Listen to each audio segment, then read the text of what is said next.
Millions of years before human civilization, the wild ancestor of every chili pepper you've ever tasted grew on small, scrubby bushes in the ancient Andes Mountains of South America.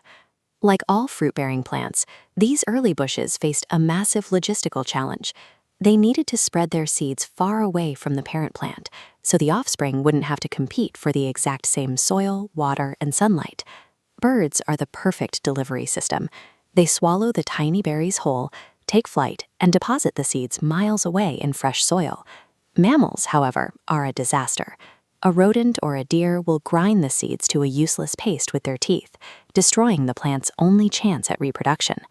To survive, the plant needed a filter. It spent millions of years engineering a highly specific chemical defense mechanism, a way to definitively say yes to birds and no to everything with teeth. That chemical was capsaicin.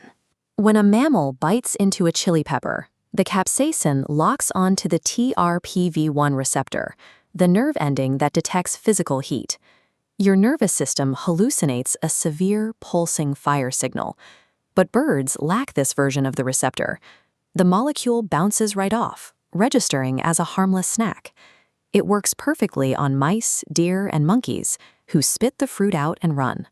But when early humans encountered this agonizing biological wall, we reacted differently. Instead of retreating, we gathered the seeds, planted them, and actively bred them to burn even hotter. They also fully leveraged the plant's aggressive biology. The Codex Mendoza, an early Spanish manuscript detailing Aztec life, shows parents punishing misbehaving children by forcing them to inhale the dense, caustic smoke of roasting chilies. Rebellious provinces took this concept even further. When unwanted imperial officials visited, local lords sealed them inside closed rooms and burned massive piles of dried peppers, generating a concentrated cloud of capsaicin thick enough to suffocate them. To the Aztecs, the pepper was entirely versatile. The same molecule that flavored the emperor's royal drink was used to execute political rivals. The difference between a dietary delicacy and a weapon was merely a matter of concentration and the method of delivery. For millennia, this dual-purpose plant remained contained within the Americas. Then, in 1492, Christopher Columbus stumbled into the Caribbean, tasted the spicy fruit, and incorrectly assumed it was related to the black pepper he was searching for. He called it a pepper, and the name stuck.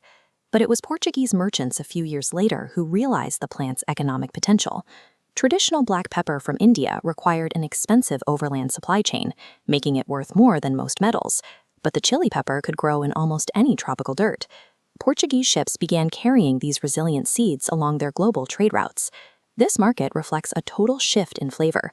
For thousands of years, Indian heat relied on ginger, black pepper, and a spice called pipali.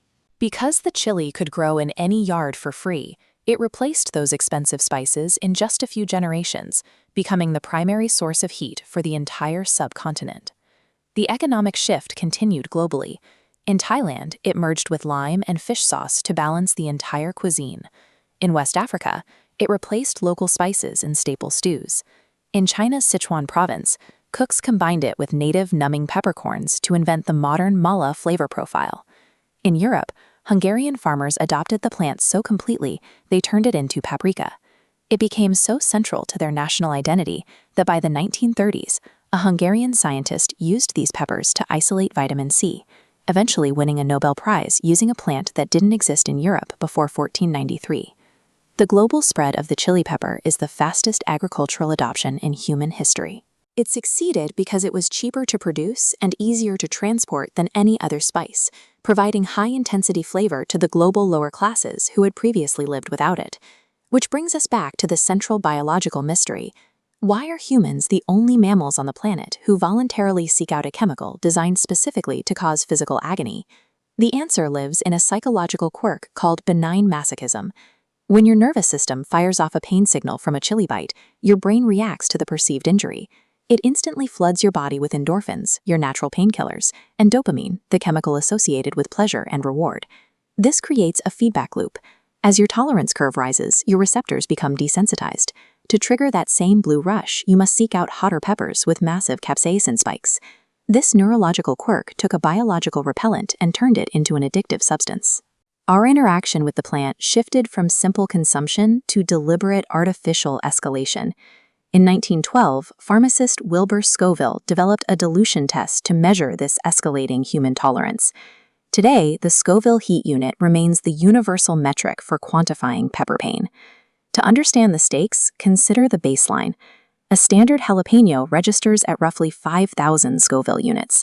Modern weaponized pepper spray carried by law enforcement sits at 1.6 million units. For decades, that was thought to be the ceiling, but in recent years, a subculture of extreme breeders decided to push capsaicin levels straight past the point of weaponized spray. They aren't growing these to season food. They are growing them strictly to set records. Breeder Ed Curry broke the scale with the Carolina Reaper, and in 2023, he debuted its successor, Pepper X, which clocks in at a staggering 2.69 million Scoville heat units. Eating just one raw Pepper X induces immediate heat, followed by 3.5 hours of severe abdominal cramps. We are now breeding fruits that far exceed the plant's original warning, subjecting the body to intense physical distress just for the chemical payoff. The chili pepper is the ultimate evolutionary backfire. We didn't just ignore nature's warning, we turned the plant's defense system into a global market valued at nearly $5 billion. China alone now consumes 17 million tons of chilies every year. Humanity's desire for a chemical thrill pushed us to breach the wall, transforming a biological repellent into one of our most successful global commodities.